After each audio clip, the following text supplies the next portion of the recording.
Pemirsa, sebanyak 961 kepala daerah beserta wakilnya dilantik oleh Presiden Prabowo Subianto di Istana Kepresidenan Jakarta hari ini.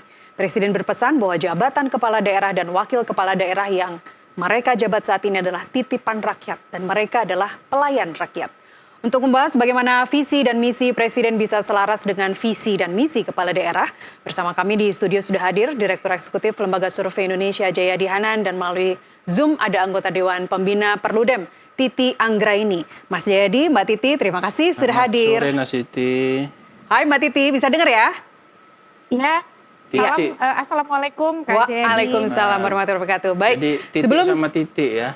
Sebelum kita mulai dialog, kita akan dengarkan sama-sama pernyataan dari Presiden Prabowo Subianto khusus kepada para gubernur, wakil gubernur, bupati, wali kota dan para wakilnya yang dilantik hari ini. Yang berdiri di depan saya berasal dari partai-partai yang berbeda-beda. Saudara-saudara telah melaksanakan suatu kampanye yang tidak ringan. Saudara telah turun ke rakyat. Saudara telah meminta kepercayaan rakyat. Dan Alhamdulillah saudara berhasil meraih kepercayaan rakyat masing-masing. Saudara-saudara, saya ingin ingatkan atas nama negara dan bangsa Indonesia bahwa saudara dipilih. Saudara adalah pelayan rakyat. Saudara adalah abdi rakyat. Saudara harus membela kepentingan rakyat. Saudara harus menjaga kepentingan rakyat kita. Saudara harus berjuang untuk perbaikan hidup mereka. Itu adalah tugas kita. Itu adalah tugas kita. Walaupun kita mungkin berasal dari partai yang berbeda-beda, dari agama yang berbeda-beda, dari suku yang berbeda-beda, tapi kita telah lahir dalam keluarga besar Nusantara, keluarga besar Republik Indonesia, keluarga besar Merah Putih, keluarga besar Bhinneka Tunggal Ika. Kita berbeda-beda, tapi kita satu. Langsung saja kita mulai dialog. Saya mau mulai dari Mas Jayadi. Ini pertama kalinya ya ada pelantikan kepala daerah beserta para wakilnya secara serentak.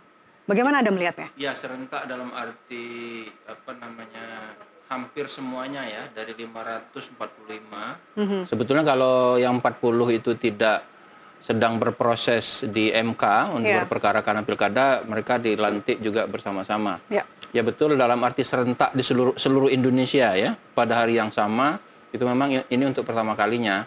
Selama ini kan pelantikannya itu walaupun ada yang disebut dengan pilkada serentak, kan pelantikannya bergelombang sesuai dengan masa jabatan masing-masing. Ya, meskipun pilkadanya serentak. Iya, kalau sekarang itu kan masa jabatannya sama kan, 2025 sampai 2030. Ya. Jadi serentak dalam arti seluruh Indonesia sekaligus, juga serentak dalam arti masa jabatannya sama, dilantik. Jadi pesan apa yang bisa Anda tangkap? Kesannya ya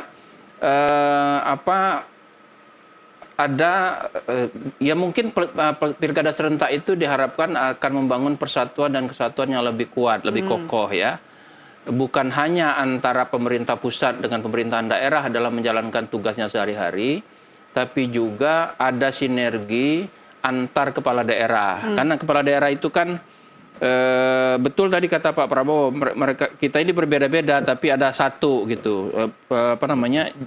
Tidak boleh dihilangkan tuh, berbeda-bedanya harus tetap ada, satunya juga tetap ada kan, berbeda-beda itu artinya ya kepala daerah itu kan wilayahnya masing-masing beda-beda, rakyatnya beda-beda, kebutuhannya juga beda-beda, budaya juga berbeda-beda, tapi semuanya berada dalam bingkai kesatuan pemerintahan secara nasional. Yang berbeda-beda juga visi dan misi mereka sebagai kepala daerah.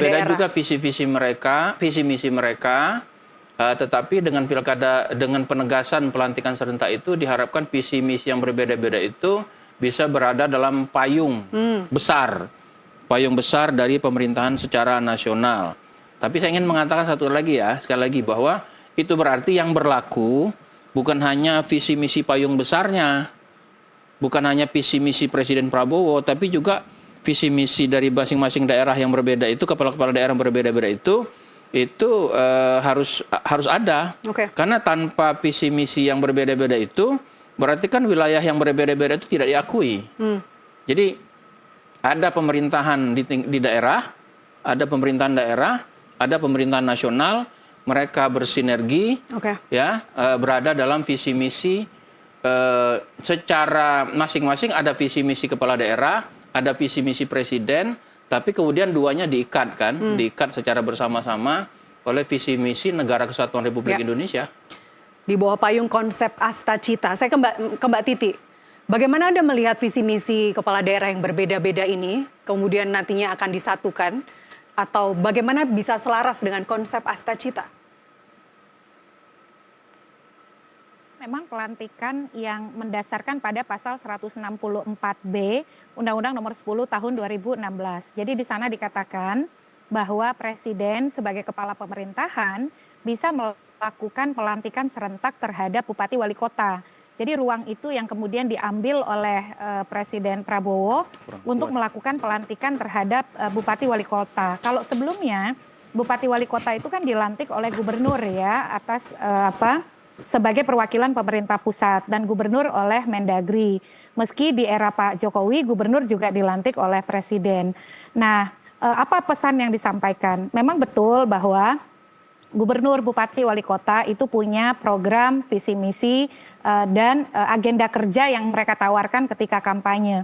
Tapi sudah sejak pelaksanaan kampanye, ketika debat misalnya, materi debat, bahkan materi visi misi program yang disusun oleh calon kepala daerah dan wakil kepala daerah, itu harus menyelaraskan dengan rencana pembangunan jangka panjang nasional dan rencana pembangunan jangka panjang provinsi dan kabupaten kota. Jadi upaya membangun koherensi antara program daerah dengan program pemerintah di atasnya itu sudah dilakukan bahkan ketika penyusunan visi misi program dari masing-masing para calon. Yang kedua, bagaimana penyelarasan dengan Asta Cita. Jadi kalau kita lihat Undang-Undang Nomor 59 Tahun 2024 tentang Rencana Pembangunan Jangka Panjang Nasional 2025-2045, di sana sudah ditegaskan bahwa rencana pembangunan jangka panjang daerah, rencana kerja pemerintah daerah, itu juga harus selaras dengan rencana pembangunan jangka panjang nasional dan rencana kerja pemerintah pusat. Jadi dalam konteks relasi, saya kira apapun yang dilakukan oleh pemerintah daerah, itu tidak boleh menyimpangi apa yang menjadi arah pembangunan nasional begitu ya. Tinggal bagaimana kemudian pemerintah daerah ini di tengah rancang bangun pembangunan nasional yang sudah ada di dalam Undang-Undang RPJPN 59/2024, lalu juga rencana kerja pemerintah RKP yang diturunkan menjadi rencana pembangunan daerah, rencana kerja pembangunan daerah RKPD, mereka bisa memanfaatkan anggaran untuk juga mengakomodir visi misi program yang menjadi andalan mereka. Sebenarnya kalau dari quick wins gitu ya, program-program yang sifatnya menyasar publik itu relatif bisa juga terhubung antara pemerintah pusat dan pemerintah daerah. Misalnya saja dalam konteks kewenangan, pembagian kewenangan itu sudah jelas. Apa yang menjadi kewenangan pemerintah pusat, apa yang menjadi kewenangan pemerintah provinsi, kewenangan pemerintah kabupaten kota. Nah, tinggal mereka dalam waktu segera menyelaraskan dan upaya untuk menyelaraskan itu juga nampaknya memang tidak dibicarakan hari ini ya di saat pelantikan. Seperti Pak Prabowo bilang, dia akan bicara singkat saja, mereka akan bertemu nanti di Magelang begitu ya, di Akmil. Ya. Saya kira disitulah kemudian penyelarasan itu akan lebih mendalam dilakukan antara pemerintah pusat, provinsi dan kabupaten kota, Mbak. Ya. Baik, Mas Jayadi, kalau kita bicara keselarasan, sekarang saja program unggulan cek kesehatan gratis atau yang sudah berjalan, MBG, itu daerah sudah mulai teriak. Yeah. Anda, bagaimana teknisnya Anda bisa melihat keselarasan itu nanti akan berlangsung? Keselarasan itu kan bisa dalam arti dua. Satu, dalam arti programnya. Yeah. Yang kedua, kemudian bagaimana implementasinya. Ya. Program-program seperti MBG, itu kan secara umum, secara nasional kan diperlukan atau bisa diprogramkan oleh semua daerah kan. Nah, tinggal kemudian bagaimana implementasinya termasuk anggarannya. Yang akan beda-beda nanti adalah besaran anggaran di tiap daerah mungkin, karena tergantung kepada jumlah alokasi alokasi target di masing-masing daerah. Kemudian juga bagaimana pola implementasinya, ya, siapa saja yang terlibat. Mungkin di tingkat daerah itu tidak selalu harus sama dengan daerah-daerah lain. Paling beda-bedanya di situ seharusnya. Nah, memang program yang sangat besar dan detail seperti MBG itu biasanya akan sangat memerlukan pengaturan yang sangat ketat, ya, di tingkat implementasi. Kenapa? Karena dia masif dan melibatkan nyawa orang, ya. Orang makan itu kan berhubungan dengan hidup orang. Kalau yang dimakan misalnya ya kebersihan tidak terjaga, atau misalnya yang seharusnya kualitasnya A diberikan kualitas D dan sebagainya, itu bisa menimbulkan masalah. Jadi tetapi yang ingin saya katakan adalah kalau bicara keselarasan program dari pemerintah pusat dengan daerah, kalau kita lihat tadi yang dibicarakan quick wins, ya. Kalau kita tarik ke atas lagi, misalnya tadi Mbak Nasiti menyebut soal Astacita, ya. Dari Astacita itu ada 8, ya. Kalau kita perhatikan hanya satu yang mungkin perlu penyesuaian agak lama, yaitu Astacita nomor 5 kalau nggak salah, soal hilirisasi dan industrialisasi. Kan ini hilirisasi dan industrialisasi itu tidak setiap daerah langsung memerlukannya atau punya program di situ, ya, harus ada penyesuaian. Tapi 7 yang lain seperti soal demokrasi, soal keamanan, soal reformasi birokrasi, reformasi politik, soal lingkungan dan sebagainya, itu semua daerah perlu. Jadi secara otomatis sebetulnya Astacita itu sudah akan mudah untuk dimasukkan ke dalam program-program di setiap daerah. Nah, tinggal lagi-lagi bagaimana implementasinya itu dari segi misalnya tadi seperti kata Mbak Titi, ya, ada anggaran dari pemerintah pusat. Kalau daerah juga punya program yang sama, apakah daerah tetap perlu menganggarkan hal yang sama atau daerah menjadi implementatornya saja dan sebagainya. Mungkin hal-hal detail dan lebih teknis ini nanti perlu dibicarakan, didialogkan antara pemerintah pusat dengan pemerintah daerah. Dan saya kira ya betul, salah satu forumnya mestinya di Magelang itu yang mereka retreat itu, ya. Jadi saya berharap di Magelang itu menyebutnya gimana? Retreat. Retret aja. Retret, ya, menyebutnya, ya. Kita bahasa Indonesia kan. Kayak bahasa Indonesia kan. Itu saya berharap itu tidak menjadi, maksud saya harus seimbang. Tidak mudah Mas Jayadi, begitu banyak orang dikumpulkan. Ada 1000-an orang di situ, ya, hampir 1000 orang, ya, kepala daerahnya doang, belum lagi staf dan sebagainya, ya. Nah, itu memang saya berharap itu bukan cuma forum di mana pemerintah pusat unjuk gigi gitu. Seolah-olah itu menjadi arena instruksi. Ya. Apalagi kalau jadi arena indoktrinasi kan, itu jangan sampai gitu. Jadi Anda menangkap bahwa akan ada sebuah indoktrinasi dalam pertemuan di Magelang? Begitu. Saya berharap ada kemungkinan jadi dia karena waktunya singkat kan susah untuk melakukan dialog dengan 1000 orang itu, ya. Dengan kepala daerahnya aja yang akan ikut 961. Ada satu wakil bupati yang tidak dilantik karena meninggal, ya. Bagaimana itu mengefektifkan ruang-ruang dialog di situ? Waktunya 7 hari, materinya banyak, menteri-menteri banyak yang bicara, lembaga-lembaga negara mungkin yang lain juga banyak bicara. Ada 40 totalnya. Iya, saya khawatir dia malah jadi parade pidato kan, pidato dari yang satu ke yang lain dan sebagainya. Jadi, nah saya berharap desain retret di Magelang itu bukan seperti yang dijanjikan oleh Kementerian Dalam Negeri lewat wamennya Pak Bima Arya, mengatakan dia salah satu aspek paling pentingnya adalah dialog antara pemerintah pusat dengan pemerintah daerah. Dan saya kira itu memang diperlukan. Karena kita memerlukan penyelaras. Semangat ini kan menyelaraskan program kebijakan pusat sampai ke daerah. Ya, yang mudah kita bahas adalah Astacita, lalu program Quick Wins, lalu sejumlah program prioritas lain. Dan itu kan di tingkat implementasi memerlukan banyak penyesuaian karena daerah-daerah itu beda-beda, kekuatan anggarannya beda-beda, kemampuan sumber daya manusia juga beda-beda, aktor-aktor politik, sosial dan pendukung di belakang itu juga berbeda-beda atau bermacam-macam di tingkat daerah. itu yang memerlukan proses. Oke, yang juga menjadi semangat adalah efisiensi. Nah, bagaimana program-program daerah nantinya bisa tetap berlangsung sesuai dengan konsep Asatcita, tapi ada catatan besarnya tadi, efisiensi. Kita lanjutkan dialog di segmen berikutnya, Mas Jayadi, Mbak Titi, kita kembali usai jeda, tetap bersama kami. Dan diskusi, kita akan menyimak apa yang akan dibawakan oleh Irsal. Ada beberapa infografis yang penting untuk Anda ketahui. Silakan, baik, Irsal. ini terkait dengan peta kemenangan untuk Pilkada Serentak 2024. Saya tahan dulu Mas Jayadi dan juga Nasiti, nanti kita lanjutkan untuk dielaborasi setelah info berikut. Presiden Prabowo Subianto baru saja melantik ratusan kepala daerah hasil Pilkada Serentak tahun 2022 yang berasal dari beragam kekuatan partai politik pengusung.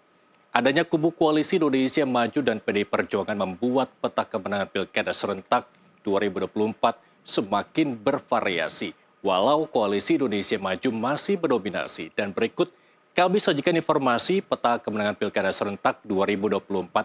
Yang pertama, kita lihat. Untuk peta kemenangan Pilkada Serentak 2024 tingkat provinsi, Koalisi Indonesia Maju mendominasi dengan perolehan 54,1%. Sementara Kimples memperoleh 13,5%.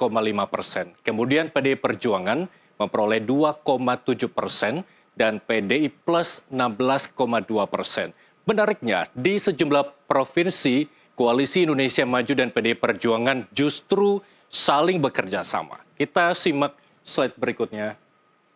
Selanjutnya di tingkat kabupaten kota, Koalisi Indonesia Maju mendominasi dengan perolehan 43,1%. Sementara PDI Perjuangan hanya memperoleh 2% di tingkat kabupaten kota. Koalisi Indonesia Maju dan PDI Perjuangan juga saling bekerja sama. Lalu untuk perolehan kursi parlemen, kita lihat. Kimples mendominasi dengan perolehan 580 kursi atau 81% dan PDI Perjuangan hanya memperoleh 110 kursi atau 19%. Dan berikutnya, pemirsa, Badan Pemeriksa Keuangan BPKRI menyatakan sebanyak 88,07% Pemda berstatus belum mandiri dalam mengelola APBD. Hal ini membuat Pemda bergantung pada transfer dana dari pemerintah pusat. Bahkan menurut BPKRI sebanyak 93,04% Pemda masih memegang status pengelolaan keuangan yang sama sejak 2013 hingga 2020. Artinya tingkat kemandirian fiskal mereka tidak berkembang dalam kurun waktu 7 tahun terakhir. Dan demikian informasi seputar peta kemenangan Pilkada Serentak 2024 dan ketergantungan daerah kepada pusat. Kita kembalikan ke Nasiti untuk kembali dielaborasi bersama Mas Jayadi. Silakan. Baik, Irsal, terima kasih. Kita akan bahas di 2 segmen, Mas Jayadi. Saya ingin mulai dulu dari pola atau peta kemenangan. Tadi seperti yang sudah Ical sampaikan, 50% lebih untuk Kim atau Kim Plus. Kemudian versus kalau kita sebut PDIP dan PDIP Plus mungkin ya. Bagaimana Anda melihat itu bisa menjadi modal politik bagi Presiden Prabowo Subianto dalam menjalankan pemerintahan ke depan? Ya, itu berarti kan Kim, apalagi kalau ditambah dengan Kim Plus, itu kan punya dukungan politik yang mayoritas. Bukan hanya di tingkat pusat, tapi juga di seluruh daerah, gitu kan. Dan saya kira itu wajar karena pilkadanya kan dilakukan setelah Pilpres, ya. Artinya pemerintahan di tingkat pusat sudah ketahuan siapa, lalu pilkada dengan Pilpresnya itu dilaksanakan tidak terlalu jauh waktunya. Berselisih waktu sekitar dari bulan Februari ke bulan November itu sekitar 9 bulanan ya, atau kurang. Itu artinya masih ada pengaruh euforia Pilpres. Nah biasanya karena ada euforia Pilpres itu, maka masih ada pengaruh siapa yang menang. Ya, karena yang menang adalah Pak Prabowo, maka partai-partai yang diasosiasikan dengan Prabowo, Kim dan Kim Plus, ikut panen. Secara umum ya punya peluang untuk menang lebih besar, dan itu terbukti dari sini. Jadi itu satu dari sisi pola itu. Yang kedua, tapi kita juga masih melihat bahwa bagaimanapun pola koalisi di tingkat pusat tidak selalu sama dengan tingkat daerah. Buktinya ada Kim yang berhadapan dengan PDIP, kan anggota Kim yang berhadapan dengan PDIP, atau ada anggota Kim dan Kim Plus yang berkoalisi dengan PDIP di sejumlah pilkada.